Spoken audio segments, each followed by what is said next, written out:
பொரியல் தான் பார்க்க போகிறோம். காய வச்சு எண்ணெய் ஊற்றிட்டேன், கடுகு போட்டாச்சு, கருவேப்பிலை. காரத்துக்கு நான் பட்டாவத்தை தான் எடுத்துருக்கேன். எல்லாம் 3 நிமிஷத்துக்கு நல்லா செஞ்சு விட்டுக்கோங்க. வெங்காயம் லைட்டாக கோல்டன் கலரில் ஆகட்டும். ஃப்ரெண்ட்ஸ், நல்லா வெங்காயம் லைட்டாக கலர் சேஞ்ச் ஆகிடுச்சு. இப்போ நம்ம கட் பண்ணி வச்சுருக்கோம் அவரைக்காய் எடுத்து போட்டுருவோம். அவரைக்காய் குயிக்காக ஈஸியாக செஞ்சுக்கலாம். வேறு எதுவுமே நம்ம சேர்க்க போகிறதில்ல, ஓகேங்களா? நான் சொன்னது மட்டுமே போட்டு செஞ்சு பாருங்கள். தேவையான அளவு எல்லாம் செய்வோம், கிண்டி விட்டுக்கோங்க. இதில் பொடி எதுவுமே நம்ம ஆட் பண்ண போகிறதில்ல, அப்படியே எண்ணெய்க்காய் மாதிரி தான் நம்ம செய்கிறோம். ஒரு 10 மினிட்ஸ் கழிச்சு ஓப்பன் பண்ணி பார்ப்போம். 15 நிமிஷம் ஆயிடுச்சு, ஓப்பன் பண்ணி பார்ப்போம்.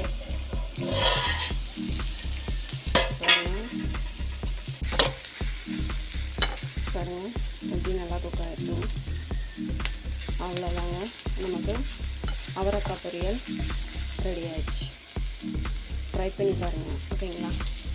நெக்ஸ்ட் இன்ட்ரெஸ்டான வீடியோவில் உங்களை பார்க்குறேன். தேங்க்யூ.